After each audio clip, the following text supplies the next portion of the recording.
अगर सुशील कुमार पहलवान को सजा होती है, आरोप सिद्ध होते हैं, तो क्या वो 14 साल जेल में बिताकर वापस आएंगे या फिर ताउम्र जेल में रहेंगे? ये एक बड़ा सवाल है। या फिर सुशील कुमार के ऊपर अगर आरोप सिद्ध होता है तो सुशील कुमार की सजा कितनी होगी, क्या सजा तय की जाएगी? इन सभी सवालों के जवाब हम आपको देंगे, लेकिन उससे पहले हम आपको बता दें कि सुशील कुमार पहलवान के ऊपर जो आरोप लगे हैं, अभी आरोप सिद्ध नहीं हुए हैं। पुलिस सबूत इकट्ठा कर रही है। लेकिन सोचिए, अगर सुशील कुमार पहलवान के खिलाफ ये सभी आरोप सिद्ध हो जाते हैं तो सुशील कुमार को क्या हो सकता है? ज्यादा से ज्यादा सुशील कुमार को फांसी की सजा सुनाई जा सकती है, और कम से कम देखा जाए तो सुशील कुमार को उम्र कैद की सजा सुनाई जा सकती है। तो क्या सुशील कुमार पहलवान पूरी उम्र जेल में रहेंगे या फिर 14 साल बाद वो वापस आ जाएंगे बाहर की दुनिया में? इन सब बातों को समझे उससे पहले ये समझ लेते हैं कि आखिर ये उम्र कैद होता क्या है।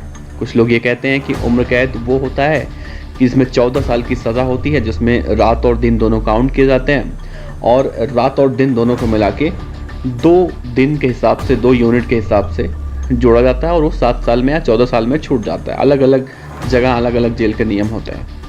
लेकिन ये सब बातें एकदम निराधार साबित हुई हैं पिछले 10 सालों से। जिस तरह से हमारी जुडिशरी, हमारा कानून बहुत सख्त हुआ है और इन सब चीज़ों के लिए बहुत सख्ती से काम कर रहा है। जिस तरह से ये बातें कही जाती हैं कि आजीवन कारावास की सज़ा क्यों सुनाई जाती है, क्या जिस व्यक्ति को आजीवन कारावास की सज़ा सुनाई गई है वो पूरा जीवन जेल में रहेगा या फिर उसे छोड़ दिया जाएगा? तो पहले क्या होता था? पहले ये होता था कि उन लोगों को छोड़ दिया जाता था जिनके 14 साल पूरे हो जाते थे और उनका आचार विचार सब कुछ ठीक रहता था, क्योंकि जेल में जो नियम है ना, सब कुछ वहाँ पर आपको मॉनिटर किया जाता है, मॉनिटरिंग की जाती है, आप पे निगाह रखा जाता है।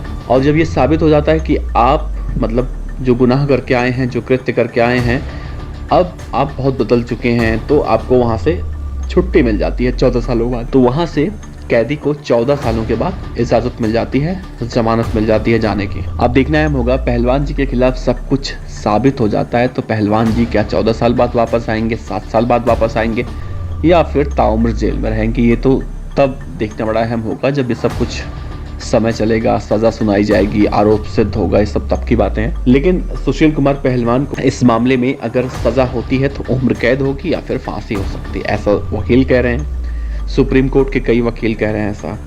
तो बने रहिए हमारे साथ, हम आपको सुशील कुमार पहलवान से जुड़ी, सागर धनखड़ हत्याकांड से जुड़ी, इस केस से जुड़ी सभी अपडेट आपको पल पल पहुंचाते रहेंगे। और उन लोगों से मेरा विनम्र निवेदन है जो आरोपियों को बचाने की कोशिश कर रहे हैं, आरोपियों के लिए एक दूसरे से गाली गलौज कर रहे हैं, उन लोगों से मेरा विनम्र निवेदन है कि कृपया कमेंट बॉक्स में गाली ना दें, अमर्यादित शब्दों का इस्तेमाल ना करें।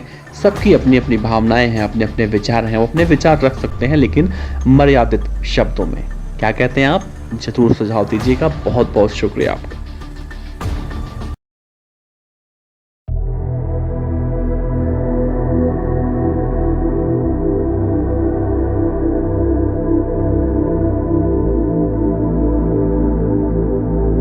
खबर अच्छी लगी हो तो लाइक कीजिए, सब्सक्राइब कीजिए, साथ ही बेल आइकन का बटन दबाइए पीडीएफ न्यूज की खबरें सबसे पहले देखने के लिए।